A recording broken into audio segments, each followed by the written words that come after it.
tiga. Lanjutkan ya. Nggih, monggo, nggih, monggo. Ini dari Ibu Ida, dari Ibu Ahmadul Alih, angkatan 2007. Apakah tidak bisa membau dan tidak bisa merasakan? Apakah benar obatinya dengan minyak kayu putih ditetes di air hangat lalu diminum? Itu cuma mitos aja atau bagaimana, nggih? Kan minyak kayu putih untuk bagian luar. Gitu dokter pertanyaannya. Ya ini mitos, ini hoak ya. Ini jangan dipakai. Jadi kalau memang tidak bisa membau, tidak bisa mencium, ini mohon jangan air putih diteteskan di minyak kayu putih diteteskan di air putih kemudian diminum. Padahal minyak kayu putih ini bersifat korosif, bersifat istilahnya gerus ya, bisa menggerus di saluran pencernaan. Nah, ini yang selama ini di lapangan masyarakat melakukan seperti ada 1-2. Karena apa? Ini mungkin ada satu yang melakukan, ternyata aku bisa mari, padahal ini tidak bisa untuk patokan karena harus ada penelitian, ada evidence base-nya yang selama ini harus ada data-datanya. Tapi selama ini karena minyak kayu putih kan bersifat korosif, jadi gerus. Nanti kalau dilakukan malah terjadi gastritis erosif, jadi nanti malah gasternya lambungnya nanti yang terkena. Itu yang bahaya, Dok. Gitu. Dok. Lagi malah korosif karena kandungannya itu ya dok. Nah ini dok, tadi kelewat bagaimana pengobatan di rumah sakit untuk mengobati yang terpapar. Tadi kan pertanyaan yang masalah minyak kayu putih tadi ya dok. Lanjutannya dok, ini tadi dok, bagaimana pengobatan di rumah sakit untuk mengobati yang terpapar COVID? Oh iya, kalau yang terpapar COVID yang sudah ada di rumah sakit, nanti kan memang selama ini memang biasanya kan hari pertama biasanya sudah bawa antigen atau bagaimana ya, nanti biasanya kita lakukan ada pedoman, jadi sudah ada panduan praktek klinis PPK-nya untuk COVID. Jadi setiap pasien itu nanti kita lihat apakah dia suspek atau konfirmasi atau probable ya. Nah nanti berdasarkan itu nanti kita tahu apakah nanti perlu pemeriksaan.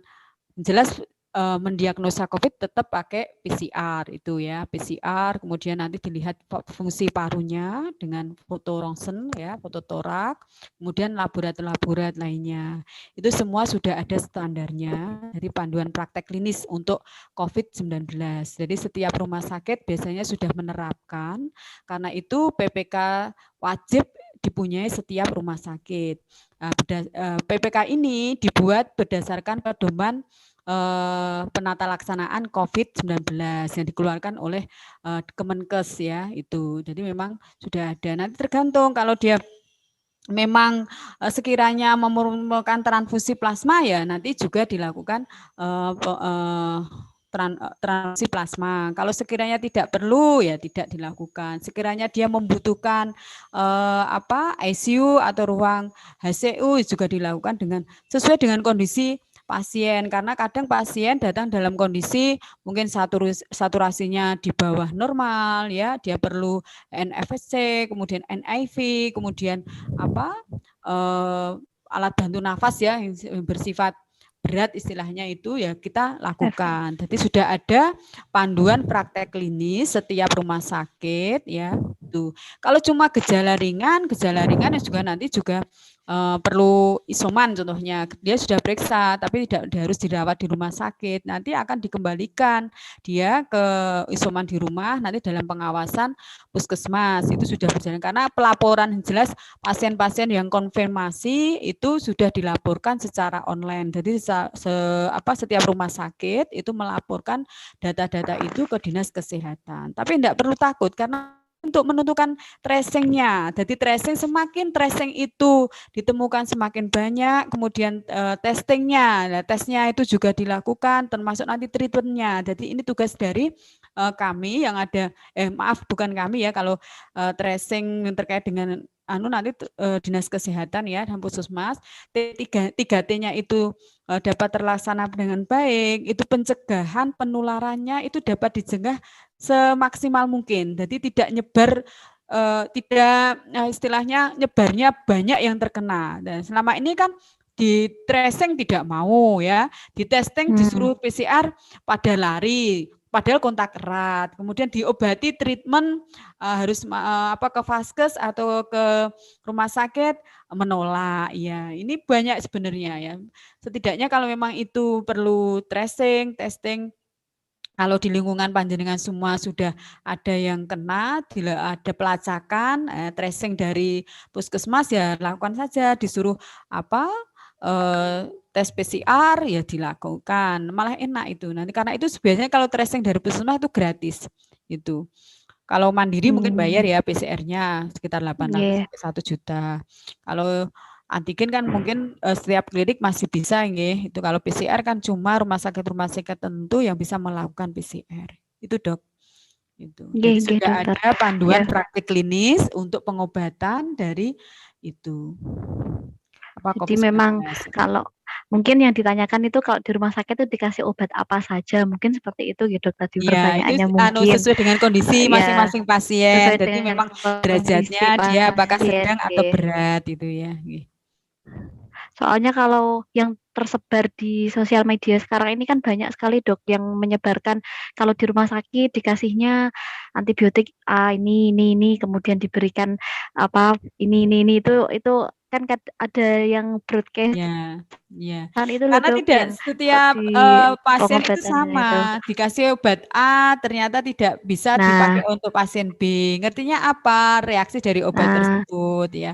Kan macam-macam. Nanti dia termasuk golongan obat apa? Dia ternyata ini dia dapat anti pembekuan. Ternyata di dimernya dia masih di bawah normal tidak diberikan. Kalau di dimernya mungkin dia tinggi di atas 500 sampai 2000-an lebih, dia harus anti pembekuan, dikasih anti pembekuan. Jadi memang COVID ini kalau kita lihat pengalaman di lapangan, memang tiap orang tidak sama. Ada yang mungkin dengan kondisi seperti itu dia masih teges, tapi ada yang satu lain dia sudah lemah ya itu. Jadi tergantung dari imunitas. Makanya saya mengharapkan untuk teman-teman yang ada di Forsika Banu, memang imunitas itu yang selalu kita jaga. Kita tetap gembira, istilahnya jangan sampai imunnya kita turun, jangan bersedih, jangan takut ya. Kita positive thinking kita gembira, bahagia itu ya. Itu yang akan selalu menaikkan imun. Kalau kita semakin sedih, semakin istilahnya meratapi kondisi saat ini, nah, nanti imunnya yang akan menjadikan cepat dropnya di situ. Gitu. Jadi tidak semua diberikan obat yang tertulis di mana ya dok ya, tetap sesuai dengan kondisi pasien masing-masing. Dok, ini masih ada 2 pertanyaan nih dok, bagaimana lanjut? Monggo. Ini dari Bu Ida, angkatan 93 dok. Ini pertanyaannya, setelah menjalani isoman, apakah diperlukan swab antigen lagi? Seperti itu. Ya, tidak perlu. Jadi kalau sudah menjalankan isoman sesuai dengan protokol, jadi sudah 14 hari ya. Jadi kalau jenengan contohnya positif dengan antigen, dengan OTG atau gejala ringan, cukup isoman di rumah. Selama 14 hari memang tidak berinteraksi atau kontak erat dengan orang lain itu. Tapi kalau sudah pertama kali didiagnosa pakai PCR, hasilnya kok positif ya, kalau memang gejala ringan itu ya tetap isoman. Tapi kalau mau mengecek, biasanya kalau di ini standar yang terakhir, kalau di rumah sakit masih ada evaluasi ya dok ya. Kalau pasien-pasien yang mau sudah diobati selama sekitar 7-10 hari, biasanya sebelum pulang dia ada swab evaluasi, PCR evaluasi ada. Tapi kalau di puskesmas kemarin saya ketemu dengan teman sejawat, sekarang evaluasi untuk puskesmas kalau sudah isoman tidak ada, mungkin terkait dengan melonjaknya kasus, kemudian laboratorium juga menumpuk ya. Jadi pertama untuk diagnostis ya, diagnostis yang pertama untuk kontak erat itu sudah, nanti biasanya kalau kontak erat positif ya sudah, nanti tidak melakukan pemeriksaan selanjutnya gitu. Nonton dok. Kecuali kalau memeriksa sendiri, ke laborat atau rumah sakit yang bisa melakukan PCR, tapi biasanya nanti bersifat mandiri itu, bayar ya. Itu.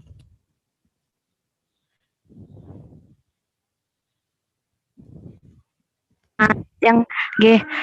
Yang terakhir, ini dok, pertanyaan yang terakhir dari Anissa. Kemarin tetangga saya ada yang tes antigen dan reaktif, ternyata ketika periksa malah sakit tipes. Bagaimana penjelasannya dok? Seperti itu dokter. Jadi apa yang sudah saya jelaskan tadi bahwa COVID itu gejalanya hampir seperti orang sakit tipes. Kadang pada orang sakit DB. Tahu-tahu dicek trombositnya turun. Biasanya nanti kita screening lagi, ternyata antigennya positif. Jadi kalau memang itu lag ya, jadi mirip ya. Itu memang ya tetap kita suspek ya, jadi suspek COVID itu. Itu ya, memang antigen itu biasanya dipakai hampir 85% negatif ke konfirmasi COVID. Ada yang antigennya positif, setelah kita cek PCR, PCR-nya dia negatif, swab-nya negatif ya. Nanti itu yang bedakan tetap goalnya pemeriksaan tetap pakai PCR itu. Iya dokter. Alhamdulillah, ternyata para peserta ini sangat antusias sekali dokter mengikuti seminar pagi sampai siang ini ya. Jadi saat tadi 15 pertanyaan yang sudah kami tanyakan. Ngapunten dokter, banyak sekali masih pertanyaannya. Terima kasih. Terima kasih banyak dokter. Setelah ini kami tutup mawon dok untuk seminar kesehatan pada pagi hari ini. Terima kasih Dokter Tiwi atas ketersediaan waktunya untuk menjadi narasumber yang luar biasa pada pagi hari ini. Dan kami simpulkan bahwasannya COVID-19 ini telah menyebar dengan sangat cepat di dunia ini dengan kita mengenali gejala-gejalanya, dan saat sudah mengenali gejalanya maka kita harus menerapkan 5M, yaitu menjaga jarak, memakai masker, mencuci tangan dengan sabun, menghindari kerumunan dan mengurangi mobilitas sehingga virus dapat dicegah penyebarannya. Kemudian kita harus waspada dan hati-hati pada kelompok risiko tinggi, yaitu pada kelompok lansia, pada kelompok dengan komorbid, yaitu yang tertinggi adalah DM, hipertensi, kemudian seseorang yang memiliki sistem imun yang rendah, dan pada kondisi ibu hamil. Kemudian kita harus mencegah dengan 2 pencegahan, yaitu yang pertama adalah pencegahan primer dan pencegahan sekunder. Pencegahan primer dengan 5M, dan pencegahan sekunder jika sudah tertular itu adalah orang yang sudah tertular namun supaya tidak mengalami gejala yang berat. Kemudian untuk pencegahan individu, segera mengganti baju atau mandi setelah bepergian. Ini terutama untuk orang-orang dengan profesi yang melayani masyarakat umum seperti itu. Nah, hikmah dengan adanya COVID ini jadi masyarakat bisa lebih memperhatikan kesehatan dan lebih berhati-hati lagi seperti itu gitu ya.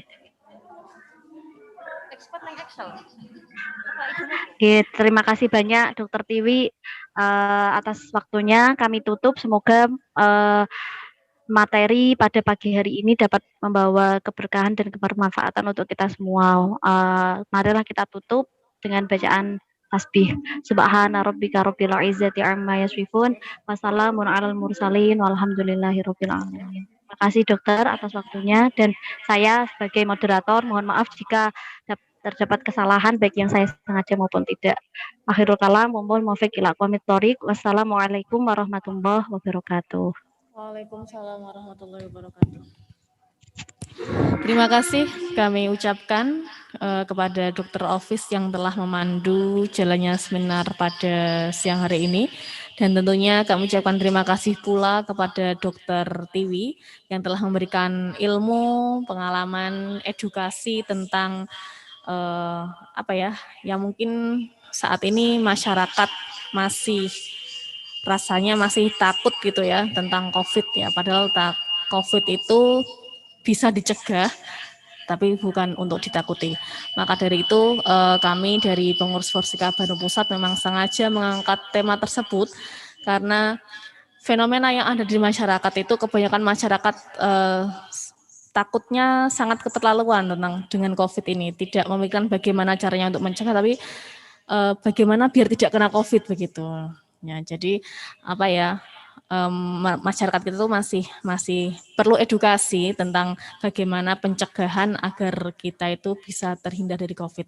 Terima kasih banyak, semoga ada manfaat dan barokahnya. Tentunya kita semua berdoa semoga keluarga besar Forsika Banu beserta keluarga dan lingkungan sekitarnya dijauhkan dari segala mara bahaya, segala penyakit, dan senantiasa dalam lindungan Allah Subhanahu wa Ta'ala.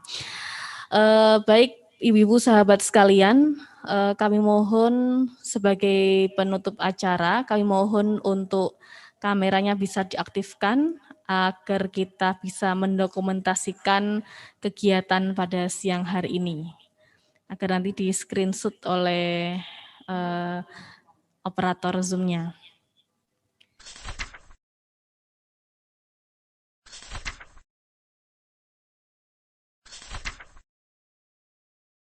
Terima kasih ibu-ibu sahabat, demikianlah doa bersama dan seminar kesehatan yang dapat kita ikuti pada siang hari ini. Kami selaku pembawa acara sekaligus mewakili segenap pengurus harian Forsika Banu Pusat, mohon maaf apabila dalam pelaksanaan ini masih ada kekurangan dan kesalahan. Semoga lain waktu kita bisa segera bersua secara langsung dan COVID segera sirna dari muka bumi ini. Terima kasih, marilah acara pada siang hari ini kita akhiri bersama dengan bacaan tasbih dan hamdalah. Subhana rabbika rabbil izzati amma yasifun, wassalamun alal mursalin, walhamdulillahi rabbil alamin. Akhirul kalam, wallahul muwaffiq ila aqwamit thoriq, wassalamualaikum warahmatullahi wabarakatuh.